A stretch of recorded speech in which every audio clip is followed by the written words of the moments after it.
राष्ट्र निर्माण में महिलाओं का अविस्मरणीय योगदान था।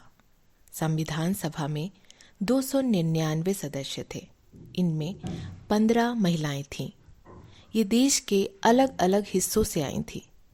इन्होंने पितृसत्तात्मक बंधन और स्त्रियों को जकड़ने वाली सामाजिक रीति रिवाजों को चुनौती दी। आज़ादी के आंदोलन में हिस्सा लिया। इन सब का सामाजिक राजनैतिक योगदान था। इन्होंने नए आज़ाद देश को बनाने में योगदान दिया। आज हम इन्हीं 15 महिलाओं की संक्षिप्त कहानी पेश कर रहे हैं। दक्षयानी वेलायुधन। दक्षयानी वेलायुधन संविधान सभा की इकलौती महिला दलित सदस्य थी। उनका जन्म केरल और उस वक्त के कोचीन राज्य में हुआ था। वे दलित पुल्य समुदाय की थी। वह वक्त जबरदस्त भेदभाव और गैर बराबरी वाला था। इसकी वजह से पुल्य समुदाय की महिलाओं को कमर से ऊपर बदन ढकने की इजाज़त नहीं थी। दक्षयानी के परिवार ने इस रिवाज को चुनौती दी। ऐसा माना जाता है कि वे न सिर्फ अपनी समुदाय की बल्कि दलितों में भी पहली महिला थी जिन्होंने कॉलेज की पढ़ाई की। वे महात्मा गांधी से बेहद प्रभावित थी। कस्तूरबा और महात्मा गांधी की मौजूदगी में 6 दिसंबर 1940 को उन्होंने समाज सुधारक आर वेलायुधन से शादी की। वे मद्रास प्रेसिडेंसी में कांग्रेस की टिकट पर संविधान सभा के लिए चुनी गई। दक्षयानी संविधान सभा की सबसे युवा सदस्य थीं। संविधान सभा में बहस के दौरान उन्होंने छुआछूत, आरक्षण, हिंदू मुसलमान समस्या पर खुलकर अपनी बात रखी। सुचेता कृपलानी। साल 1963 में भारत की पहली महिला मुख्यमंत्री बनने वाली सुचेता कृपलानी गांधीवादी थी और भारत छोड़ो आंदोलन के दौरान भूमिगत गतिविधियों में उनका खासा योगदान रहा। कांग्रेस की सदस्य रहते हुए उन्हें संविधान सभा के लिए नामांकित किया गया था। वर्ष 1946 में बंगाल के नोआखाली विभाजन के बाद बांग्लादेश में हुई हिंसा के बाद चलाए गए राहत कार्य में सुचेता कृपलानी की अहम भूमिका मानी जाती है। वहीं उनके पति जेबी कृपलानी ने कांग्रेस छोड़कर साल 1951 में किसान मजदूर प्रजा पार्टी बनाई और सुचेता भी इसमें शामिल हो गईं। हालांकि बाद में सुचेता कांग्रेस में लौट आईं। केएमपीपी में रहते हुए सुचेता ने लोकसभा चुनाव लड़ा और नई दिल्ली से जीती भी। सुचेता ने लोकसभा में पेश हुए हिंदू मैरिज बिल का समर्थन किया था, लेकिन साथ ही चेतावनी भी दी थी कि इस बिल से महिलाओं की स्थिति में बदलाव नहीं आ सकता।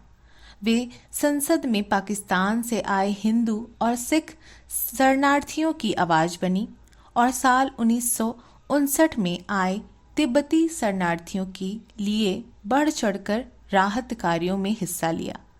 भारत की आज़ादी की पूर्व संध्या पर सुचेता कृपलानी ने संविधान सभा में राष्ट्रीय गान और गीत गाया था। सरोजनी नायडू। सरोजनी नायडू बुलबुले हिंद या भारत कोकिला के तौर पर मशहूर है। उनका जन्म हैदराबाद में हुआ था। सरोजनी नायडू के कई रूप थे: कवि, स्त्री अधिकार कार्यकर्ता और स्वतंत्रता सेनानी। इन्होंने अपनी पसंद से डॉक्टर गोविंदराजुलु नायडू से साल 1898 में शादी की। यह उस वक्त चुनिंदा अंतरजातीय और अंतर क्षेत्रीय शादियों में एक थी। वे कांग्रेस की पहली महिला अध्यक्ष थीं। वे संविधान सभा में बिहार से चुनी गई थी। सरोजनी हिंदू मुसलमान एकता के पक्षधर और बंटवारे की विरोधी थी। वे बाद में संयुक्त प्रांत की राज्यपाल नियुक्त की गई। विजय लक्ष्मी पंडित। नेहरू परिवार में जन्मी विजय लक्ष्मी पंडित को पहले लोग स्वरूप कुमारी के नाम से जानते थे। अपने पिता मोतीलाल नेहरू की तरह वे राजनीतिक एक्टिविस्ट और समाज सुधारक गोपाल कृष्ण गोखले की प्रशंसक थी। साल 1930 में सविनय अवज्ञा आंदोलन की शुरुआत हुई थी। विजय लक्ष्मी पंडित को इलाहाबाद में कांग्रेस कमेटी की बैठक के दौरान गिरफ्तार भी किया गया था। यहीं से उनके राजनीतिक करियर ने शक्ल लेनी शुरू कर दी थी। उन्होंने प्रांतीय चुनाव में कानपुर से जीत हासिल की थी। भित्तानी दमन के बारे में बताने के लिए विजय लक्ष्मी पंडित को अमेरिका भेजा गया। उन्हें संयुक्त राष्ट्र महासभा में भारत के प्रतिनिधि मंडल का प्रमुख बनाया गया था। भारत लौटने पर उन्हें संविधान सभा का सदस्य बनाया गया। वे उस समय के सोवियत संघ और अमेरिका में भारत की राजदूत भी रही हैं और संयुक्त राष्ट्र महासभा की अध्यक्ष भी चुनी गई। वर्ष 1965 में भारत पर हुई पाकिस्तान के हमले के बाद तत्कालीन प्रधानमंत्री लाल बहादुर शास्त्री ने हथियारों की मदद के लिए उन्हें फ्रांस भेजा था। अपने भाई जवाहरलाल नेहरू की मौत के बाद उन्होंने फुलपुर सीट से उपचुनाव लड़ा और जीता भी। बेगम कुत्सिया इजाज रसूल, बात 1937 की है। वे संयुक्त प्रांत विधानसभा का चुनाव लड़ रही थीं। मौलानाओं ने उनके खिलाफ फतवा दिया। फतवा था, जो स्त्री पर्दा नहीं करती उन्हें वोट देना गैर इस्लामी है। यह स्त्री कोई और नहीं, बेगम कुत्सिया इजाज रसूल थीं। उन्होंने पर्दा त्याग दिया था। वे लंबे समय तक मुस्लिम लीग से जुड़ी थीं। बाद में वे कांग्रेस में शामिल हो गईं। आज़ादी और बंटवारे के बाद उन्होंने भारत में रहना तय किया। वे महिला शिक्षा की पैरोकार थीं। यही नहीं, उनका मानना था कि बच्चे बच्चियों को तालीम उनकी मातृभाषा में देनी चाहिए। वे मूल अधिकार और स्त्री पुरुष समानता की हिमायती थीं। वह लंबे समय तक all India women's hockey association की अध्यक्ष रहीं और महिला हॉकी को सम्मान दिलाने के लिए लगातार काम करती रहीं। हंसा मेहता, गुजरात में जन्मी हंसा मेहता एक महिलावादी, समाज सुधारक और समानता की पैरोकार थी। इसका उदाहरण मानव अधिकारों पर संयुक्त राष्ट्र के आयोग UNHCR में उनकी भूमिका से मिलता है। हंसा ने भारतीय प्रतिनिधि रहते हुए आयोग के ढांचे को लैंगिक रूप से समान बनाने पर जोर दिया। लंदन पढ़ाई करने गई हंसा मेहता की मुलाकात वहां सरोजनी नायडू से हुई और वो उनकी मार्गदर्शक बनी। महात्मा गांधी से उनकी मुलाकात साबरमती जेल में हुई थी। शुरुआत में वे महिलाओं के अधिकारों और शिक्षा को लेकर काम कर रही थीं, लेकिन फिर वे स्वतंत्रता आंदोलन से जुड़ गईं। उन्होंने शराबबंदी और असहयोग आंदोलन में हिस्सा लिया। वे भगनी समाज का प्रतिनिधित्व करती थीं और उन्होंने बाल विवाह को अमान्य करार देने के लिए संशोधन लाने पर जोर दिया। वे संविधान सभा की मौलिक अधिकारों के लिए बनी उप कमेटी की सदस्य भी थीं। उन्होंने UCC लाने की वकालत की थी। वे यूनेस्को बोर्ड की सदस्य भी रहीं। कमला चौधरी, अपनी कहानियों और कविताओं में कमला चौधरी ने पितृसत्तात्मक सोच, नारीवाद और लैंगिक समानता जैसे मुद्दों को उठाया। साथ ही 80 साल पहले उन्होंने मेंटल हेल्थ की अहमियत के बारे में लिखा, जिसे हाल के वर्षों में ही समाज ने जाना और समझा है। उत्तर प्रदेश से आने वाली कमला चौधरी की शादी 15 वर्ष की उम्र में हो गई थी। उनके पति ब्रितानी सरकार में काम करते थे, लेकिन आज़ादी के आंदोलन के लिए उन्होंने अपने पति को भी प्रोत्साहित किया। सविनय अवज्ञा आंदोलन के दौरान वे कांग्रेस में शामिल हो गईं। वे महिला चरखा संघ की सचिव बनी और कई बार जेल गईं। संविधान सभा की सदस्य बनने पर उन्होंने बहस के दौरान हिंदू कोड बिल का समर्थन किया था। उनका कहना था कि ये महिलाओं के अधिकारों के लिए कारगर होगा।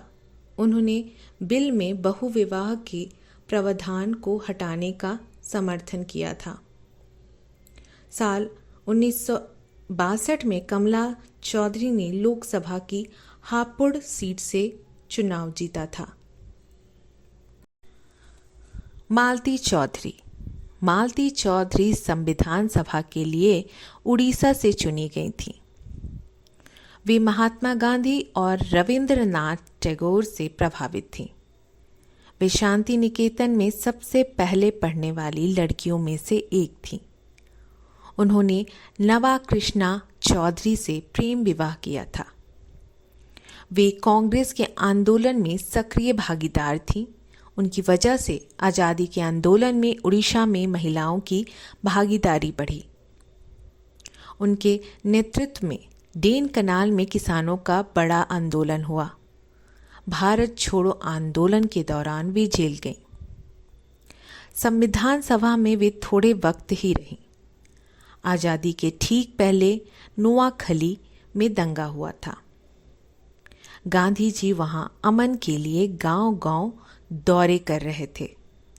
ममता चौधरी ने संविधान सभा से इस्तीफा दिया और गांधी जी के साथ नोआखली के दंगा प्रभावित इलाकों में काम करने चली गईं।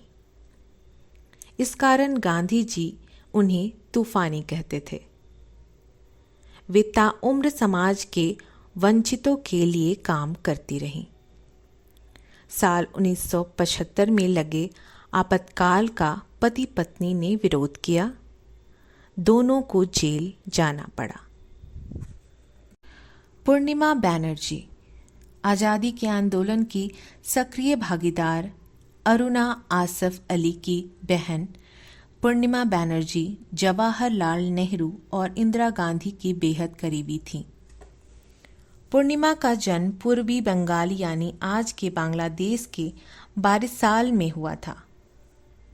आज़ादी के आंदोलन के दौरान वे जेल गईं। संविधान सभा के सदस्य के तौर पर उन्होंने कई मौक़ों पर सक्रिय हस्तक्षेप किया। पूर्णिमा बनर्जी को समाजवादी ख्यालों का माना जाता था। मूल अधिकार और स्कूलों में धार्मिक शिक्षा देने पर उनकी राय अलग थी। उनका कहना था कि सरकारी मदद से चलने वाली शैक्षणिक संस्थानों में सभी धर्मों के बारे में बताना चाहिए, क्योंकि इससे विद्यार्थियों के सोच समझ के दायरे का विस्तार होगा। लीला राय क्रांतिकारी समूह श्री संघ की कार्यकारिणी और उसका संचालन करने वाली पहली महिला थी। वे मूल रूप से सिलहट, जो अभी बांग्लादेश में है, वहाँ से थीं। कॉलेज में पढ़ाई के दौरान उन्होंने असहयोग आंदोलन के बारे में जाना था। उन्होंने यूनिवर्सिटी ऑफ ढाका में पढ़ाई की। वे महिलाओं को मतदान का अधिकार देने वाले आंदोलन से जुड़ी। उन्होंने उत्तर बंगाल में सुभाष चंद्र बोस की पहल पर बनी बाढ़ राहत समिति के लिए भी काम किया। साथ ही उन्होंने 12 दोस्तों के साथ महिला एसोसिएशन दीपाली संघ बनाया, जिसका काम लड़कियों को शिक्षित करना था। उसके बाद वे श्री संघ में शामिल हो गईं। इस संगठन में महिलाओं को बम बनाना, हथियारों को एक स्थान से दूसरे स्थान ले जाना और पर्चे बांटने का काम दिया था। वे विभाजन के विचार से काफ़ी दुखी थीं। जब उन्हें पता चला कि विभाजन का कोई विकल्प नहीं है, तो उन्होंने संविधान सभा से इस्तीफा दे दिया। वे नोआखली, जो अब बांग्लादेश में है, वहां गईं और दंगों से प्रभावित लोगों के लिए राहत शिविर स्थापित किए। दुर्गाबाई देशमुख आंध्र प्रदेश के काकिड़नाड में जन्मी दुर्गा के माता पिता समाज सेवक थे। दुर्गा पर उनके काम की गहरी छाप थी। उन्होंने देवदासी और मुसलमान महिलाओं के पर्दा करने की प्रथा के खिलाफ अपनी आवाज़ महात्मा गांधी तक पहुंचाई। 8 साल में ही उनकी शादी हो गई थी और 15 साल की उम्र में उन्होंने अपनी पहचान बना ली थी। इसी उम्र में जब उनका गौना हुआ तो उन्होंने इससे इनकार कर दिया था। वे अपनी मां के साथ दक्षिण में हुए नमक सत्याग्रह में शामिल हुईं और जेल गईं। दुर्गा ने मद्रास यूनिवर्सिटी से कानून में डिग्री ली और 4 साल में ही वो वकालत में नामी चेहरा बन गई। रेणुका रे पवना, जो अभी बांग्लादेश में है, वहाँ जन्मी रेणुका की मुलाकात गांधी जी से कोलकाता में एक रिश्तेदार के घर पर हुई। इस मुलाकात ने रेणुका के जीवन की दिशा ही बदल दी। वे असहयोग आंदोलन के सिलसिले में वहाँ थे। वे अपने सहेली के साथ कॉलेज छोड़ स्वतंत्रता संग्राम में शामिल हो गई और गांधी ने उन्हें घर घर जाकर चंदा इकट्ठा करने को कहा। रेणुका ने गांधी जी की कई बैठकों का आयोजन किया जिनमें महिलाएं भी शामिल हुईं, लेकिन फिर वे लंदन पढ़ाई करने चली गईं। हिंदू लॉ समिति के अध्यक्ष सर B.N. राव ने सेंट्रल लेजिस्लेटिव असेंबली में महिला संगठन का प्रतिनिधित्व करने की जिम्मेदारी रेणुका को दी थी। संविधान सभा का सदस्य बनने के बाद रेणुका ने हिंदू कोड बिल, देवदासी प्रथा, संपत्ति का अधिकार आदि पर हुई बहस में भाग लिया। वे मालदा लोकसभा सीट से चुनी गई थीं। राजकुमारी अमृत कौर शाही परिवार में जन्मी अमृत कौर ने अपने जीवन काल के 3 दशक में महात्मा गांधी के सहयोगी के तौर पर काम किया। अमृत के घर पर कांग्रेसी नेताओं का आना जाना लगा रहता था। कांग्रेस नेता गोपाल कृष्ण गोखले उनके पिता हरनाम सिंह के गहरे दोस्त थे। गोखले के कारण ही अमृत कौर में ब्रितानी राज्य से आज़ादी का जुनून पैदा हुआ था। बॉम्बे में कांग्रेस के बैठक के दौरान उनकी मुलाकात गांधी से हुई थी। उन पर गांधीवादी विचारधारा की इतनी गहरी छाप पड़ी कि वे साबरमती आश्रम भी गईं। वे ऑल इंडिया वर्किंग कॉन्फ्रेंस के संस्थापक सदस्यों में से एक थीं। वे नमक सत्याग्रह को लेकर जेल गईं और भारत छोड़ो आंदोलन में भी भाग लिया। वे संविधान सभा की सदस्य बनी, जहां उन्होंने यूसीसी लाने की बात कही। अमृत कौर नेहरू कैबिनेट में स्वास्थ्य मंत्री बनी। स्वास्थ्य मंत्री रहते हुए उन्होंने मलेरिया और कुष्ठ रोग जैसे अन्य बीमारियों को लेकर पायलट कार्यक्रम चलाए। भारत में अखिल भारतीय आयुर्विज्ञान संस्थान एम्स को स्थापित करने का बिल अमृत कौर ही लाई थी। एनी मैस्करीन त्रवणकोर कोचीन रियासत से संविधान सभा की सदस्य बनी थी। उन्होंने इतिहास और अर्थशास्त्र में 2 MA की डिग्री हासिल की। इसके बाद वे पढ़ाने के लिए सिलोन, श्रीलंका चली गईं। कुछ समय के बाद वे वापस लौटी। उन्होंने वहां सामाजिक राजनैतिक गतिविधियों में हिस्सा लेना शुरू किया। वे आज़ादी के आंदोलन की भागीदार बनी और जेल भी गईं। उनका कहना था, हम लोकतंत्र के सिद्धांत बना रहे हैं।